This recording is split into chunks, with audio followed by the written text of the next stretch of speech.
Look up at the stars on a dark night. Can you see faces or pictures? In ancient Greece, astronomers saw heroes, monsters, gods and goddesses among the stars. They gave these groups of stars the names of characters from their myths so that their stories would never be forgotten. Orion the Hunter is one of our best-known constellations. He dominates the winter sky with his two faithful hunting dogs behind him, the constellations Canis Major and Canis Minor. Look for Orion's belt on a clear night. It's easy to find as a line of 3 stars close together.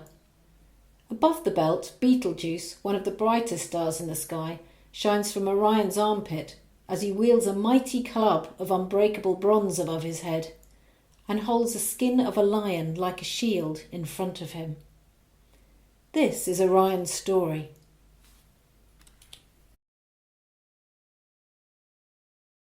Orion loved life. It was as if the gods had laid out the world just for his pleasure and blessed him with the gifts to enjoy it. He was tall and powerful, swift and agile, unbeaten at sports and unmatched in hunting. And if that wasn't enough, he was the most handsome man alive. So perhaps it wasn't surprising that he was more than a little pleased with himself.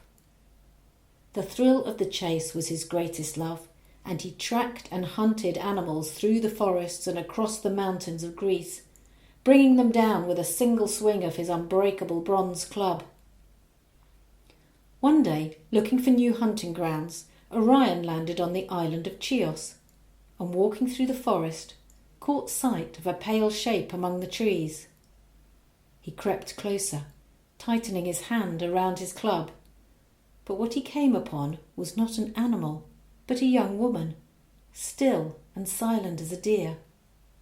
She looked up at him with large dark eyes, and Orion felt himself falling into those eyes like deep forest pools. Orion had fallen in love with dark-eyed Merope, the pale, quiet daughter of the king of Chios. Orion went straight to the king to ask for his daughter's hand in marriage. After all, what father wouldn't want Orion, the great hunter, for a son-in-law? But the old king loved his daughter so much, he couldn't bear the thought of her getting married and leaving him. So he said, "They say you are a great hunter. My island has been terrorized by wild beasts for many years. First, rid Chios of all of them. Then you can marry my daughter." "That," said Orion, "would be a pleasure." And so each morning he set off with his dogs, and each evening he lay the skins of the dead animals at Merope's feet. Day by day the pile of bloody pelts grew bigger, until all the wild animals on the island were dead. "I have done as you asked, and now I want my bride," demanded Orion. But the old king still couldn't let Merope go. "Nonsense," he lied. "Only this morning I heard of a mountain lion attacking a sheep, and wild boar trampling the olive groves." "You promised me, and now you lie. I will marry her anyway," shouted Orion, furious at being cheated. That evening the king spied on Orion and saw the hunter creep into Merope's room and steal a kiss from her sleeping lips. The old king went to his wine cellar and slipped a sleeping potion into a glass of wine. He sent it to Orion with the message that they would talk in the morning.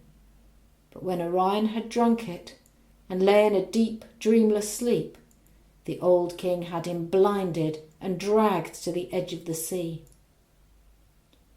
Groping about in the darkness, Orion heard a voice, a prophetess, a teller of fates. "Orion, go to where Helios, the sun god, rises from the sea each morning. He will restore your sight."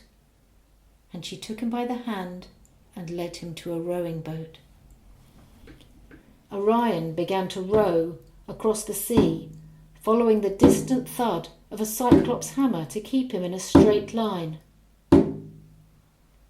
At the island of Lemos, Orion found a boy to be his eyes, and putting him on his shoulders, set off again across the waves.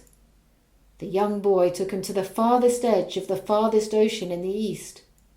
And there, Eos, the goddess of the dawn, rose from the sea, turning the dark sky a rosy red.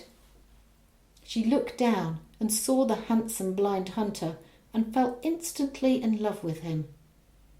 And as her brother Helios, the sun god, rose close behind her, she begged him to heal his eyes. Clear-sighted once more, Orion turned around and rode towards Chios, eager to get his revenge on the old king. But on his way back, Artemis, goddess of the hunt, swept down and invited him to go hunting with her. Hunting with the goddess Artemis, who was known to only ever go hunting with her band of wood nymphs. There was no greater honour. As Orion joined Artemis in the forest, Chios and Merope were forgotten. As they ran through the woods side by side, Orion felt like one of the gods, and he began to boast to Artemis. "When I go hunting, no animal can escape me. If I wanted, I could kill all the animals in the world." His voice echoed around the woods. "Kill all the animals in the world! Kill all the animals in the world!" And the words were heard by Gaia, Mother Earth. She shook with fury at Orion's boast, and as she shook, the ground shook, until a great crack appeared in front of Orion, and from deep in the earth a giant scorpion crawled out. Grabbing his club, Orion went to kill it, but this was Mother Earth's scorpion. No mortal could harm it. Catching Orion's leg in its claw, the huge scorpion's tail curled up, stinging the hunter in the chest and killing him. When Artemis saw Orion dead, she went to Zeus, father of the gods, and persuaded him to place Orion among the stars with his dogs to honour his skills as a great hunter. Gaia told Zeus to put the giant scorpion on the other side of the sky to remind us of Orion's downfall. And since that day, when Orion disappears from our skies in the spring, Scorpius, the great scorpion, appears, chasing him endlessly across the heavens. People have looked up at the stars for thousands of years and seen pictures and stories.